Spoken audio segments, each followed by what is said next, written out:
GST act പ്രകാരം നമ്മൾ registered person, അതായത് ടാക്സബിൾ പേഴ്സൺ എന്ത് സാധനം സപ്ലൈ ചെയ്യുമ്പോൾ, നമ്മളൊരു സാധനം വിൽക്കുമ്പോൾ അല്ലെങ്കിൽ സർവീസ് ചെയ്യുമ്പോഴായാലും നമ്മൾ ഇൻവോയ്സ് ഇഷ്യൂ ചെയ്യണം.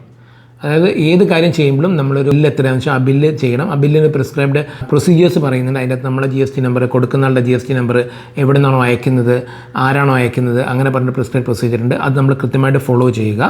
ഇൻപുട്ട് കിട്ടാൻ വേണ്ടി അല്ലെങ്കിൽ ഒരു ഫേക്ക് ഇൻവോയ്സസ് നമ്മൾ ഇഷ്യൂ ചെയ്ത്, നമ്മൾ സാധനം സപ്ലൈ ചെയ്യാണ്ട് ഒരു സപ്ലൈ ചെയ്തു എന്ന് പറഞ്ഞിട്ട് ഇൻവോയ്സ് ഇഷ്യൂ ചെയ്യുകയോ അങ്ങനെ ഒരു ഫേക്ക് ഇൻവോയ്സ് ചെയ്ത്. സോ ഇൻവോയ്സ് എപ്പോഴും കൃത്യമായിട്ട് ഇഷ്യൂ ചെയ്യുക, ഫേക്ക് ഇൻവോയ്സസ് ഇഷ്യൂ ചെയ്യാണ്ടിരിക്കുക. ഇനി ഇത് രണ്ടും നമ്മൾ ചെയ്തു കഴിഞ്ഞാൽ GST ആക്ട് പ്രകാരം നമുക്ക് 122ാമത്തെ സെക്ഷൻ പ്രകാരം നമുക്ക് 10,000 രൂപ വരെ പെനാൽറ്റി ഇടാനുള്ള, ജനറൽ പെനാൽറ്റി ഇടാനുള്ള അധികാരം GST ഓഫീസർക്ക് ഉണ്ട്. അതായത് നമ്മളിപ്പോൾ സാധനം ഇഷ്യൂ ചെയ്യുമ്പം നമ്മൾ ബില്ല് കൊടുക്കാണ്ടോ അല്ലെങ്കിൽ നമ്മൾ GST ഇൻപുട്ട് കിട്ടാൻ വേണ്ടി ഒരു ഫേക്ക് ബില്ല് ഇഷ്യൂ ചെയ്യുകയാണെങ്കിൽ, അല്ലെങ്കിൽ നമ്മുടെ പേരിൽ വേറൊരാൾ ചെയ്യുകയാണെങ്കിൽ നമ്മൾക്ക് തന്നെ ആ ഒരു 10,000 രൂപേൻ്റെ ഇതും പിന്നെ അതിനുശേഷമുള്ള പെനാൽറ്റീസും ഓർഡേഴ്സും നോട്ടീസസും ഒക്കെ വരാൻ സാധ്യതയുണ്ട്.